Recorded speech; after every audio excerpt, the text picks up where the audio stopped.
Seguimos con Jeremías, un libro maravilloso, ¿verdad? ¿Ya cuántas clases llevamos? 5 o 6 sobre el libro de Jeremías. Y yo creo que entre más escuchemos de este libro, más vamos a aprender, más vamos a desear obedecer la palabra de Dios, pero sobre todo corregir y poner en práctica lo que aprendamos. A mí me tocó el Jeremías 23 sobre el discernimiento espiritual en tiempos de confusión.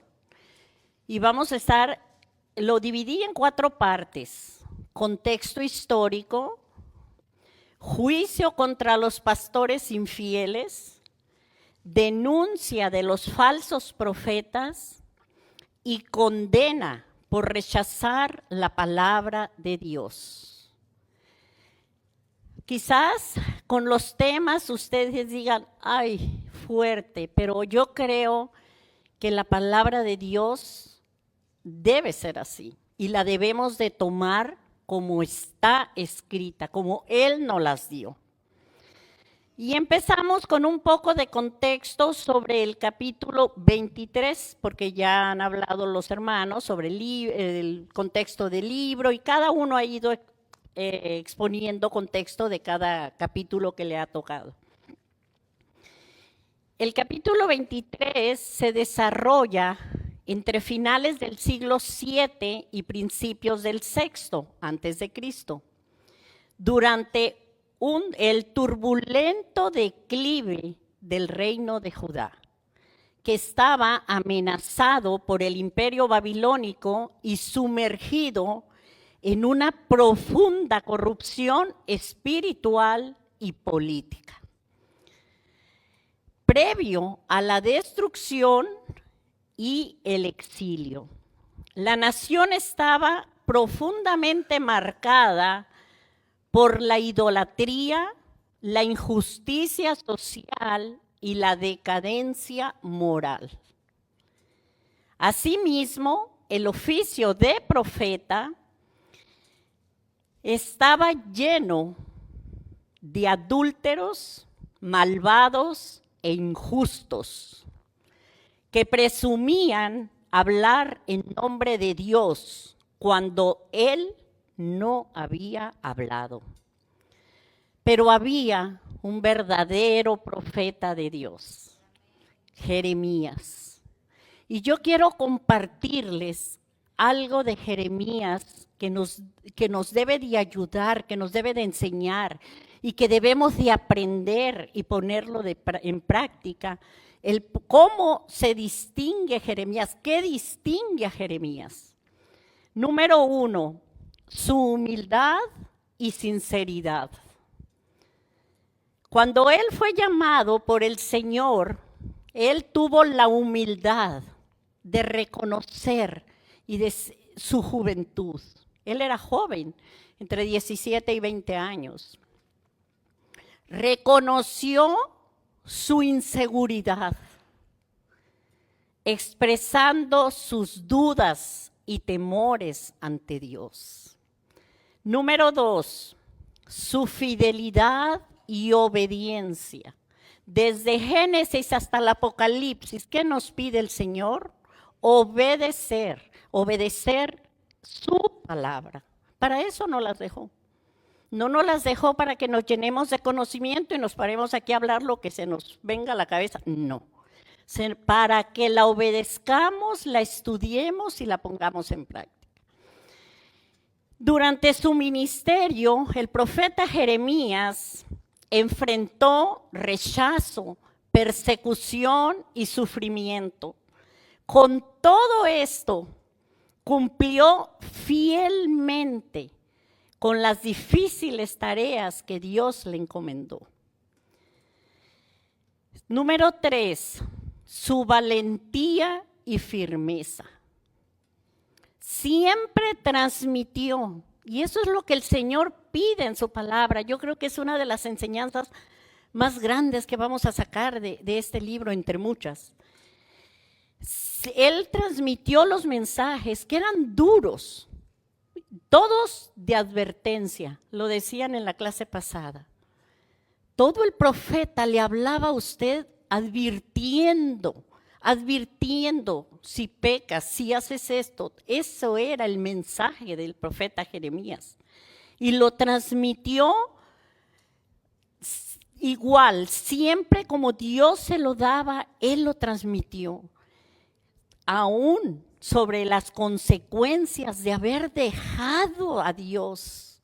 Y esto a mí me llena de, ¿cómo decirle? Me anima y me llena como de temor cuando veo que no se hacen las cosas como el Señor nos lo ha pedido o nos ha mandado. Porque hablamos mucho de no confrontar. ¿Y qué nos enseña el profeta Jeremías? Que él nunca se detuvo para confrontar y evidenciar a los líderes políticos y religiosos. El profeta Jeremías nos da ejemplo y era mandado por el Señor. Número 4, su profunda empatía y compasión. Conocido como el profeta del lamento o el profeta llorón, debido al sufrimiento y las lágrimas que derramó por amor a su pueblo. ¿Y qué hizo el pueblo? Rechazó su mensaje, pero él no flaqueó. Él lo dio el mensaje, la palabra de Dios llegó a ese pueblo, pero la rechazaron. Su resiliencia ante el rechazo. A pesar de ser incomprendido, encarcelado, ridiculizado, perseveró en su misión hasta el final de sus días. ¿Creen ustedes que nos enseña tan solo la manera de ser de Jeremías, nos enseña algo como creyentes? Mucho, ¿verdad? Mucho nos enseña el profeta Jeremías. El capítulo 23 nos habla también de la profecía del regreso del remanente. En su Biblia siempre vamos a encontrar como subtítulo el regreso del remanente en el capítulo 23, que se refiere a la promesa de Dios de rescatar y reunir a los israelitas fieles que fueron dispersados a otras naciones por causa de los malos gobernantes y sus líderes religiosos. Esta profecía tiene doble cumplimiento: cumplimiento histórico y cumplimiento escatológico. El histórico es el regreso del pueblo judío a su tierra después del cautiverio. Posteriormente, en el año 48, todos sabemos, cuando Israel fue establecido como nación, esto es el cumplimiento histórico. El cumplimiento escatológico va a suceder en forma culminante con el reinado del Mesías en el futuro reino milenial. Esos dos cumplimientos tiene. El escatológico se va a cumplir hasta que el Señor venga a reinar con todos sus santos. Y se desarrolla de la siguiente manera. Les había dicho que en 4 ya estamos, esto fue lo del contexto. Seguimos con el juicio contra los pastores infieles. Los versículos 1 y 2 no los vamos a estar leyendo todos porque nos llevaría mucho tiempo, pero en los versículos 1 y 2, ustedes lo tienen ahí, del 23, 1 y 2, inicia: ay de los pastores. Y todos sabemos que en la Biblia ay expresa dolor, lamento, juicio y condenación. Y en el Antiguo Testamento, pastores se refiere a los líderes políticos y religiosos, reyes, sacerdotes, profetas, que tenían la responsabilidad de guiar, proteger, cuidar y alimentar al pueblo. Y estaban haciendo ¿qué? Lo contrario. Abandonaron al pueblo y lo descuidaron. Lo alejaron de Dios. Permitieron la injusticia, permitieron la idolatría que finalmente los llevó al exilio. Ya se les ha hablado del exilio. Y Jeremías les advirtió que debido a que fallaron en atender el rebaño, Dios mismo castigaría la maldad de sus obras. ¿Qué nos está enseñando con estos dos versículos? De verdad, yo les decía hace rato, tenemos tantas enseñanzas en este libro. Tan solo en este capítulo yo quiero mostrarles las enseñanzas de cada versículo que vayamos tratando. ¿Cuál es la enseñanza de estos dos versículos? Es muy común que oímos decir, es que el liderazgo es un privilegio. Y es verdad, el liderazgo es un privilegio, sobre todo más en las cosas del Señor. Pero es más grande la responsabilidad. Los líderes falsos, como los que estaban en Judá en ese tiempo, falsos y negligentes, que solo abusan de su posición. Y los podemos ver en estos tiempos. Causan mucho daño a los creyentes, manipulando, dividiendo, desviándolos de la verdad, pero yo digo que siempre en la palabra de Dios hay un pero, ¿verdad? Pero como resultado enfrentarán el severo juicio de Dios. En Lucas 12:48 dice, a quien se haya dado mucho, mucho se le demandará. Los 3 y 4, Dios promete a su pueblo que Él mismo los reunirá, los restaurará, crecerán, se multiplicarán y les pondrá pastores fieles. Juan 10:11, Jesús dice, yo soy el buen pastor. El buen pastor su vida da por las ovejas. ¿Qué nos enseña con esto? Que Dios exige que sus pastores, y estamos hablando, como lo dijimos hace un momento, maestros, líderes, no solamente va dirigido al pastor, que vamos a pensar, ay, es para el pastor, es para todo aquel que lleva la palabra de Dios, que transmite la palabra de Dios. Él les exige a los pastores, a los maestros, a los líderes, apacienten a las ovejas con la verdad, con este libro.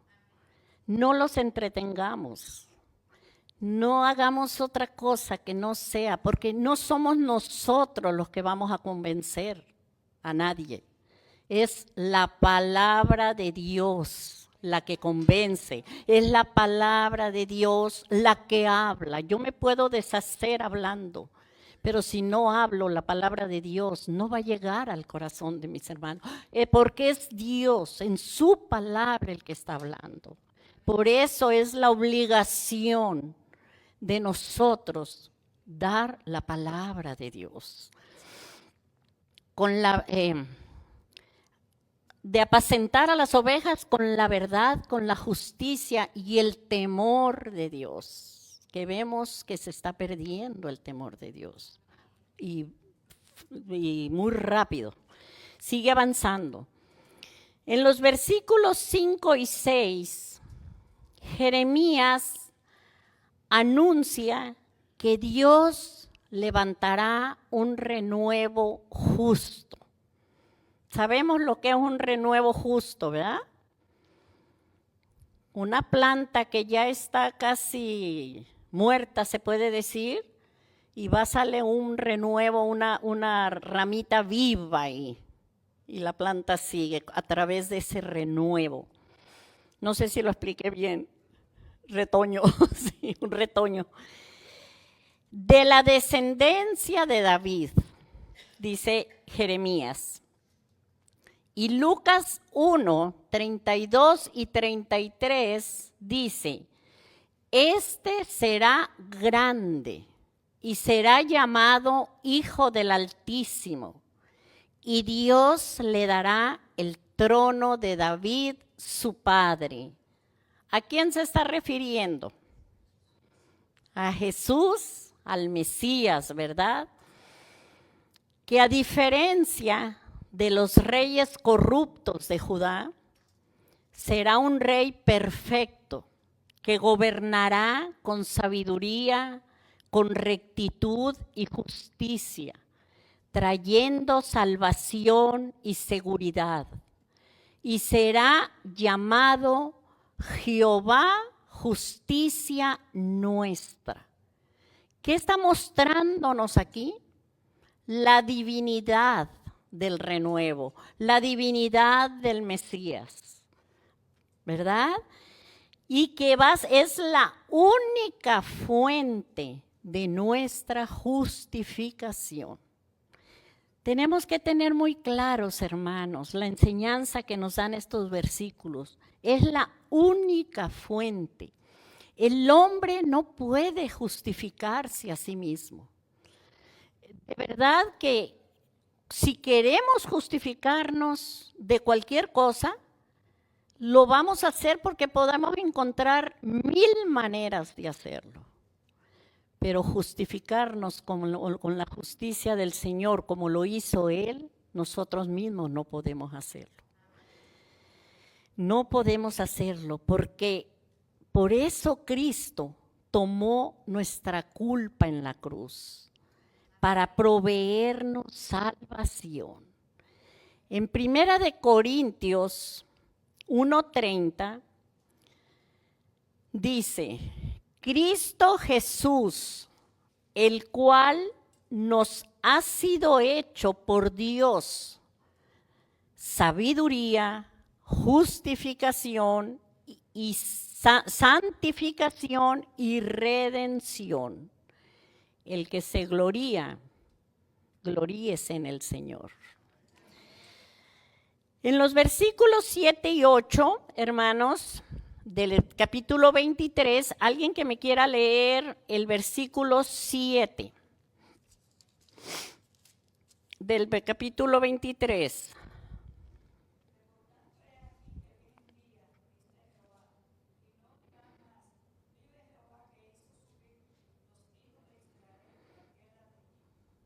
Amén, gracias hermana. ¿Qué dice? Dice, vive Jehová que hizo, no dirán más, vive Jehová que hizo subir a los hijos de Israel de la tierra de Egipto. Históricamente, hermanos, en el Antiguo Testamento, la salida del pueblo de Israel de Egipto era la demostración de poder y milagro más grande de Dios. Así lo consideraba el pueblo judío. Pero en el versículo 8, ¿quién me lee el versículo 8?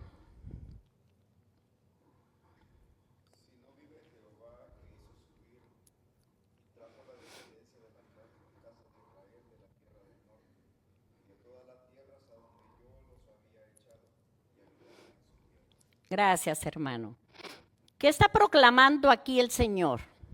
El Señor está proclamando que la salida de Egipto ya no será lo más grande, sino el regreso de Israel. El regreso de Israel dice de las naciones del norte, Acuérdense que Israel se había dividido. Estamos hablando ahorita del pueblo de Judá y las 10 tribus que estaban en el norte.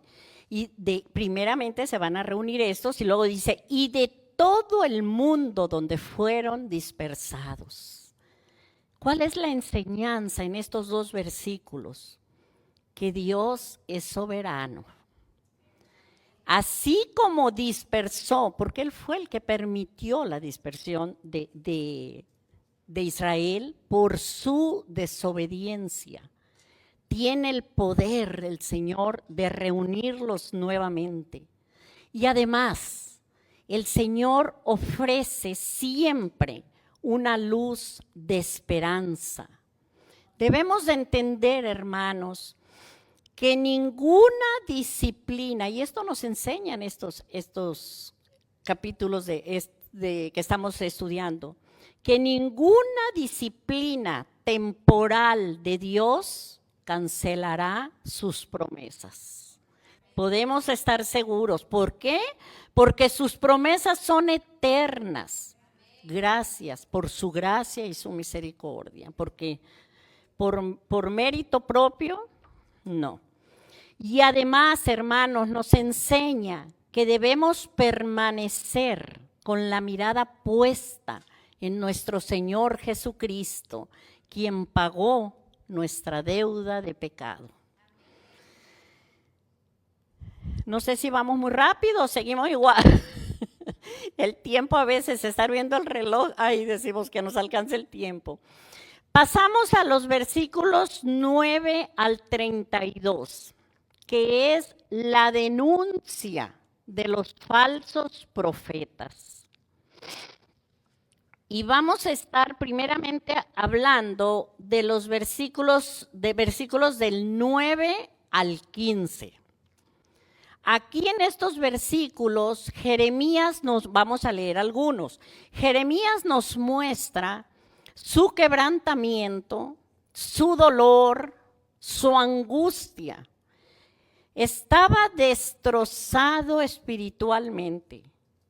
¿Por qué? Porque estaba viendo la maldad, la injusticia y el adulterio espiritual que habían corrompido a los líderes religiosos de Judá.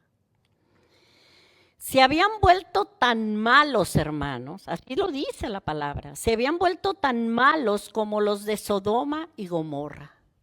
Todos recordamos lo que le pasó a Sodoma y Gomorra, ¿verdad? 2 ciudades que Dios destruyó con fuego y azufre debido a su extrema depravación y grave injusticia.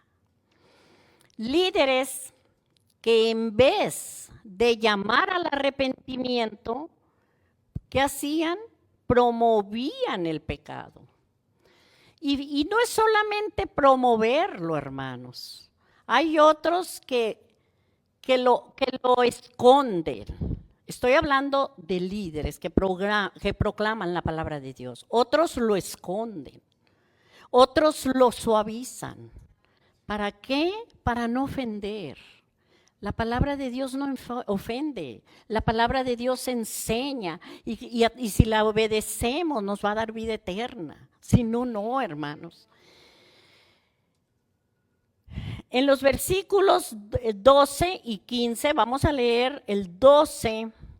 Alguien que me pueda leer el versículo 12.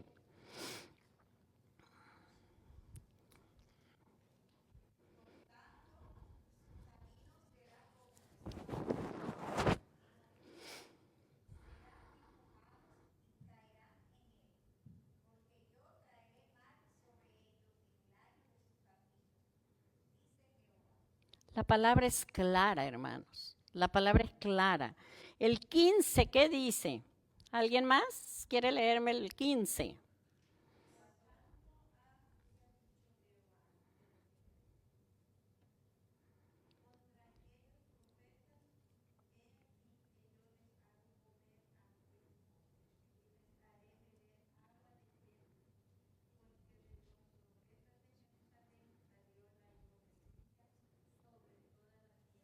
Gracias, hermana. Aquí, qué está diciendo el Señor?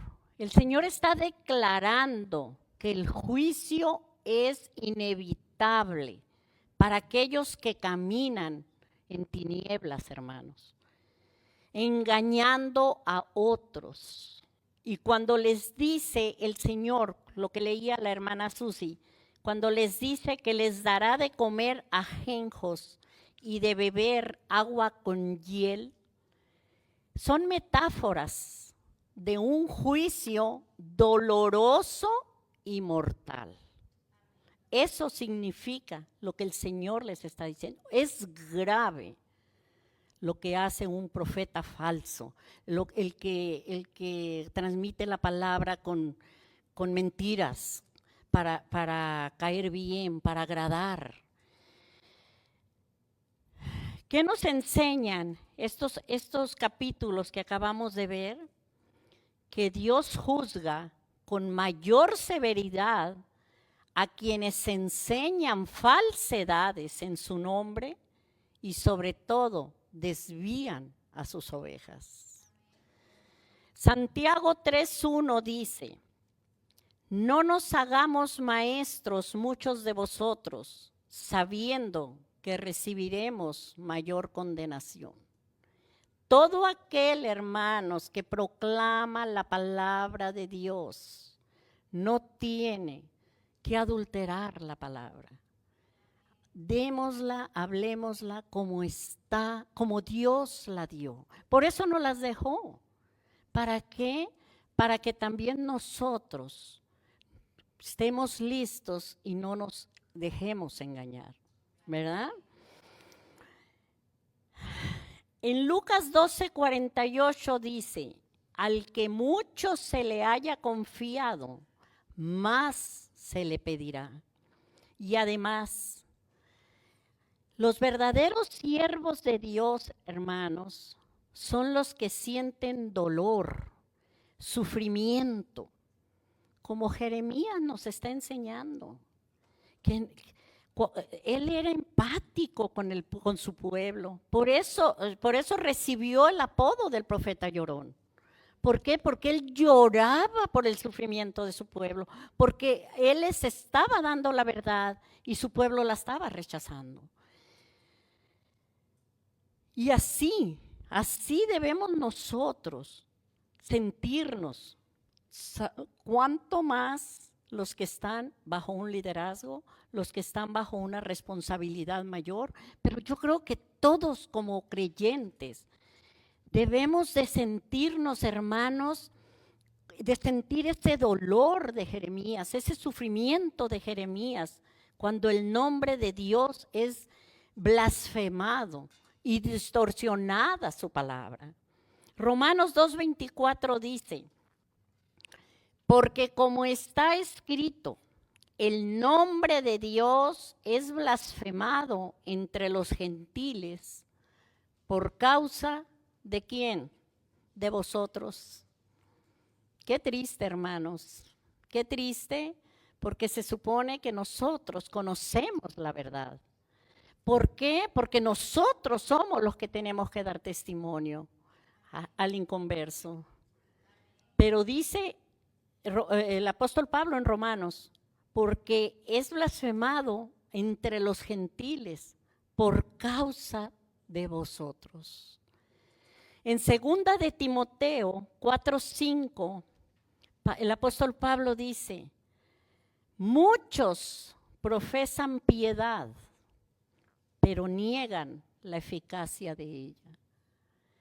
Yo creo, hermanos, que la palabra, a mí, no puedo decir dura, la palabra es fuerte, pero yo creo que es la manera en que podemos nosotros redirigir nuestro camino, de autoexaminarnos, de aprender más de qué es lo que el Señor quiere de nosotros.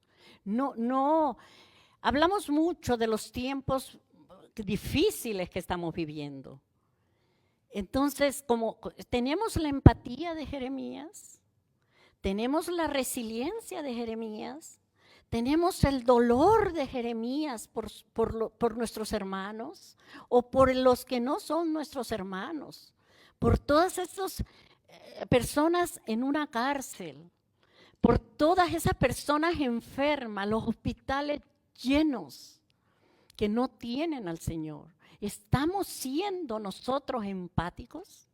Porque eso es lo que nos está enseñando el profeta, a través del profeta Jeremías, el Señor. Y eso es lo que el Señor pide de nosotros. En los versículos 16 al 22, les voy a leer el versículo 16 y el versículo 17. Dice la palabra de Dios: así ha dicho Jehová de los ejércitos, no escuchéis las palabras de los profetas que os profetizan, os alimentan con vanas esperanzas, hablan visión de su propio corazón, no de la boca de Jehová. El 17. Dicen atrevidamente a los que me irritan, Jehová dijo, paz tendréis, y a cualquiera que anda tras la obstinación de su corazón, dicen, no vendrá mal sobre vosotros. ¿Quién les ha dicho que no vamos a pasar por situaciones difíciles, que vamos a vivir, pero que tenemos a un Dios todopoderoso a quien tenemos que acudir? Hermanos, son muy claras las características de los falsos profetas. Y aquí nos los está diciendo la palabra de Dios. Anuncian paz a los pecadores.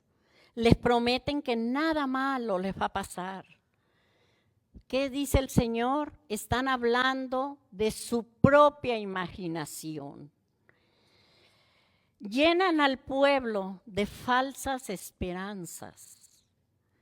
En el versículo 18, Dios hace una pregunta retórica. ¿Quién estuvo en el secreto de Jehová y vio y oyó su palabra? Se está refiriendo de los profetas falsos, de esos profetas falsos de los que estamos hablando. ¿Quién había estado con él para que estuvieran profetizando aquí y allá y diciéndole al pueblo todo va a estar bien cuando Jeremías les decía arrepiéntanse, arrepiéntanse porque viene el exilio, porque va a pasar esto? ¿Qué? ¿Quién estaba ahí? Ninguno, hermanos, ninguno. Eran falsos. Y desafortunadamente, como muchos ahora, que dicen, Dios me dijo, y si usted se da cuenta y si usted los trata un poquito más, no tienen ni comunión con el Señor. No conocen la voluntad de Dios. En el versículo 19 dice claramente que la ira y el juicio de Dios se cumplirá sobre ellos. Y en los versículos 21 y 22 dice el Señor, ¿por qué viene el juicio contra ellos? El Señor dice, porque yo no los envié, yo no les hablé. Si realmente la profecía viniera de Dios, hubieran llamado al arrepentimiento, los hubieran hecho volver de su mal camino y de la maldad de sus obras. Tenemos que ser sinceros, tenemos que ser honestos cuando entramos ante cualquier persona, con amor, tampoco vamos a juzgarlos, ¿verdad? Pero con amor. Hablarles como dicen la palabra de Dios. No te puede ir bien si no te has arrepentido y no estás a cuentas con el Señor. no les puede, como dice aquí la palabra, hay que hacerlos volver de su mal camino. Hay que hacerlos que entiendan sobre la maldad de sus obras y que vengan al arrepentimiento. Estos versículos, hermanos, nos enseñan que debemos tener mucho cuidado con el peligro de los mensajes populares. Les podemos llamar así. Mensajes populares, mensajes que, wow, qué bueno quedó, qué bueno estuvo el mensaje. Pero es que hay que estar seguros y hay que estar pendientes de que lo que nos hayan dicho esté en la palabra de Dios. Hay muchos de esos mensajes tan populares, hermanos, desafortunadamente, trivializan el pecado y ocultan sus consecuencias. Es lo que el Señor les estaba diciendo al pueblo de Judá y nos dice a nosotros hoy. No podemos ocultar las consecuencias del pecado. Estamos en la gracia, gloria a Dios por la gracia del Señor. Pero el Señor te dice, no peques. No podemos. No podemos pecar porque estamos en la gracia. El pastor lo decía en la prédica del domingo. Nos daba hasta un versículo, que pues el de la... Sí, así es. Hermanos, tenemos que estar muy atentos, que esta palabra de hoy, la hermana decía, ahorita que abrió el servicio, que nos vayamos con la palabra, que la palabra nos hable. Yo creo que esta palabra nos habla a todos hermanos, a todos, para hoy decir, humillarnos ante el Señor y decir, perdóname, Señor, porque cada uno sabemos en qué estamos fallando. Hoy arrepentirnos y redirigir nuestro camino. Los tiempos estamos en los tiempos finales, ya no estamos a la vuelta de la esquina, ya estamos antes de la vuelta de la esquina. Y tenemos que estar preparados para cuando el Señor venga por su iglesia. Trivializan el pecado y ocultan sus consecuencias. Hermanos, la palabra de Dios, ya lo he repetido ahorita varias veces, la palabra de Dios confronta el pecado. La palabra de Dios, este libro, no lo elude, no lo esquiva. Dios es justo y tarde o temprano Dios traerá toda obra a juicio, sea buena o sea mala.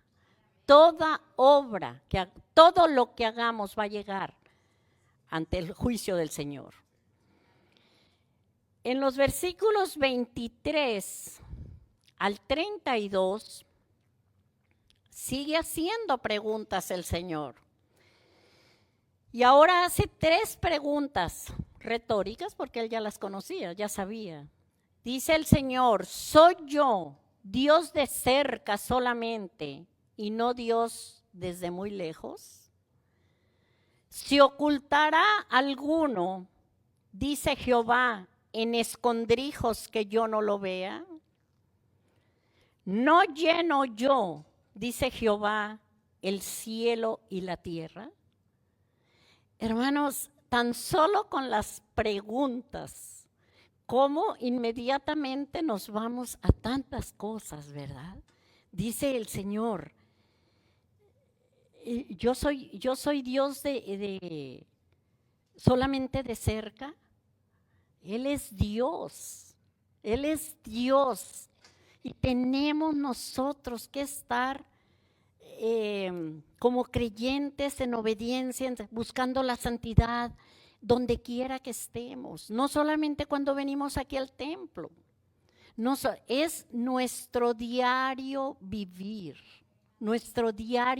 Somos cristianos, el Espíritu Santo habita en tu corazón. Sí, ¿verdad? Porque hemos creído en Jesucristo como Señor y Salvador. Nuestra vida debe reflejar a Cristo. Y donde quiera, estemos donde estemos. Es la otra pregunta del Señor. Dice, ¿se ocultará alguno, dice Jehová, en escondrijos que yo no lo vea? ¿Quién se va a esconder del Señor? ¿Quién nos podemos esconder del Señor? No nos engañemos. No nos engañemos.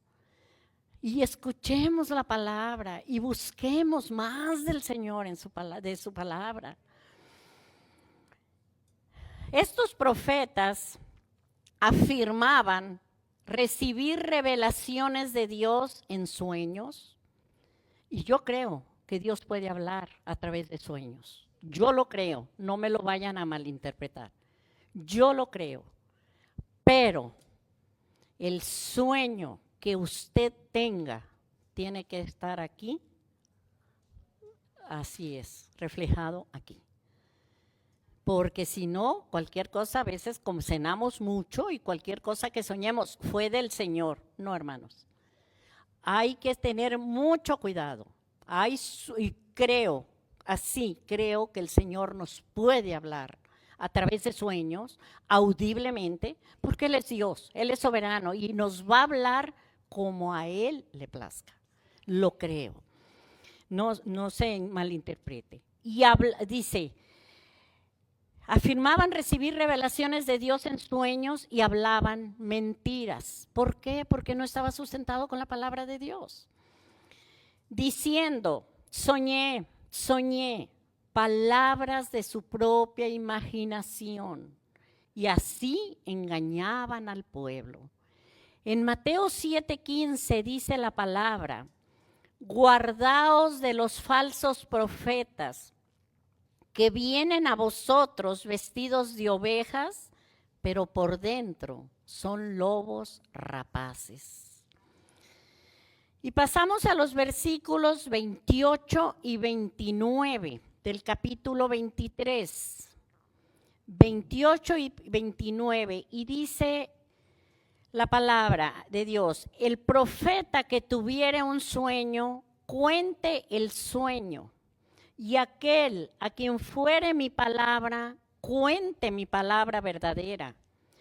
¿Qué tiene que ver la paja con el trigo? Dice Jehová. ¿No es mi palabra como fuego, dice Jehová, y como martillo que quebranta la piedra? Preguntas también del Señor. Y les está diciendo, el profeta que tuvieres un sueño, cuéntelo. Y a quien fuere mi palabra, cuente mi palabra verdadera. Y pregunta de nuevo, ¿qué tiene que ver la paja con el trigo? Hermanos, la paja representa mensajes falsos y sueños inventados. De esos profetas o de los profetas mentirosos, y el trigo, la palabra de Dios, el alimento sólido y de valor eterno. ¿Qué nos enseña estos dos versículos? La importancia, hermanos, del conocimiento de la palabra de Dios y el discernimiento para no ser engañados, porque muy fácilmente, hermanos, de verdad, hay veces que usted va a oír personas que si usted no está atento y bla, bla, bla, bla, y hablan, y usted dice, hasta lo convencen. Dice la hermana que sí, gracias hermana, no soy sola. Que verdad que hasta nos convencen. Después uno analiza y dice, óyeme, pero eso que dijo, no, gloria a Dios que recapacitamos y que vamos y pensamos y le pedimos al Espíritu Santo, ayúdame a discernir esto, porque eso no es, porque nos confunden. Cuando Dios dice que la palabra es como fuego, es porque purifica, ilumina y destruye lo falso, lo impuro en el corazón del creyente. Y como martillo, porque tiene el poder de quebrantar el corazón más endurecido por el pecado y la rebelión. Esa es la palabra de Dios. ¿Cómo hacer a un lado este libro, hermanos? No, tenemos que estar metidos y que este libro sea nuestro manual de vida. En los versículos 30 al 32 enfatiza que el Señor, que Él está en contra de los que hurtan sus palabras. Falsos profetas, se está refiriendo a los falsos profetas que usan las palabras de los verdaderos, porque siempre el profeta de Dios decía, así dice Jehová, así dice el Señor, pero son los profetas verdaderos, y aquí está en su palabra. Que endulzan sus lenguas y dicen, Él ha dicho, los que profetizan sueños mentirosos y los cuentan, los que hacen errar al pueblo con mentiras y lisonjas. Hermanos, hay que tener mucho cuidado también. Es muy bueno motivar a los hermanos, a los jóvenes, a los que tienen que están haciendo algo para el Señor. Es bueno motivarlos, es bueno, gloria a Dios, sigue adelante.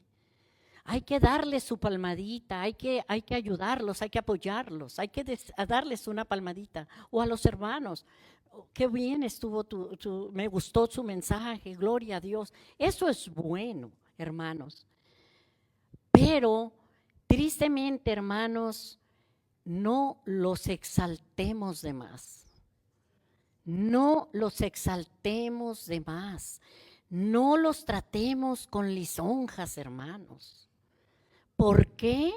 Porque va a llegar un momento, sobre todo el joven pierde a veces ¿verdad?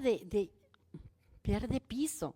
Entonces, cuando es tan exaltado, ellos ya no van a crecer, ya no van a madurar, porque se considera que ya lo tienen todo, que ya lo saben todo, que lo que están haciendo está bien. Cuando yo les digo, todos nos equivocamos, así tengamos 10 años, 20 años, 70 años o más, todos cometemos errores. Entonces es un poquito peligroso hacerlo en demasía, creo yo.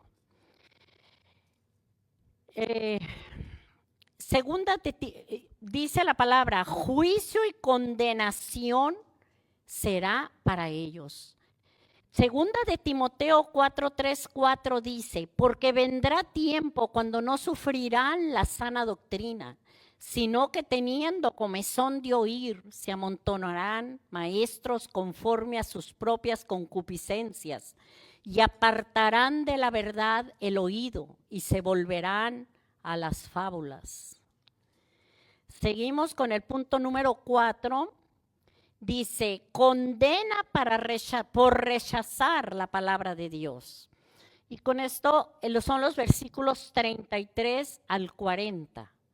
Dios dice a Jeremías, y cuando el pueblo, el profeta, el sacerdote te preguntare, ¿cuál es la profecía de Jehová? Les dirás, esta era la profecía de Jehová para esos falsos. Os dejaré, ha dicho Jehová, y al que dijere, profecía de Jehová es, enviaré castigo sobre tal hombre y sobre su casa. Además, dice Jehová, yo os echaré en olvido y arrancaré de mi presencia a vosotros y a la ciudad que di a vosotros y a vuestros padres. Y pondré sobre vosotros afrenta perpetua y eterna confusión que nunca borrará el olvido. Literalmente lo que dice la palabra de Dios. ¿Qué nos enseña, hermanos? Estos versículos nos están advirtiendo el peligro de tergiversar, de manipular, de torcer la palabra de Dios, porque será rechazado y castigado severamente. Gálatas 1, 8 al 9 dice, mas si aún nosotros o un ángel del cielo os anunciare otro evangelio, diferente del que os hemos anunciado, sea anatema. Si alguno os predica diferente evangelio del que habéis recibido, sea anatema. ¿Qué es anatema? Una persona que es intensamente detestada, rechazada o considerada abominable. Y lo dice la palabra de Dios. Yo creo tenemos que tomar la palabra de Dios como la enseñanza que necesitamos, esa enseñanza que nos enseña, que nos diga, que el Espíritu Santo nos mueva y nos guíe a obedecer esta palabra. Yo quiero concluir con esto, hermanos. Tengamos mucho cuidado con la frivolidad espiritual. ¿Qué les quiero decir? Y la estamos viviendo, esta frivolidad. ¿Qué les quiero decir con esto? Que no veamos, no tratemos, no conduzcamos los asuntos de Dios con superficialidad, con imparcialidad, con inconsistencia. No menospreciemos lo sagrado, tratando los mandamientos, la gracia y la palabra de Dios con ligereza. Efesios 4:17 dice, esto pues digo y requiero en el Señor, dice el apóstol Pablo, que ya no andéis como los otros gentiles que andan en la vanidad de su mente. El pastor nos hablaba del problema de la mente el domingo. En la vanidad de su mente, dice el apóstol Pablo. Desenfocados totalmente del propósito de Dios. Número 2, que sea la Biblia nuestra autoridad absoluta para todo creyente, profeta, maestro, líder. Debemos basarnos únicamente en la palabra de Dios. No permitamos, hermanos, que nada se oponga a la palabra, dirija nuestras acciones o controle nuestros pensamientos. No olvidemos, hermanos, que tanto en el Antiguo como en el Nuevo Testamento, toda la Biblia, es el medio por el cual Dios nos transmite el conocimiento de su voluntad. Y número 3, cada día,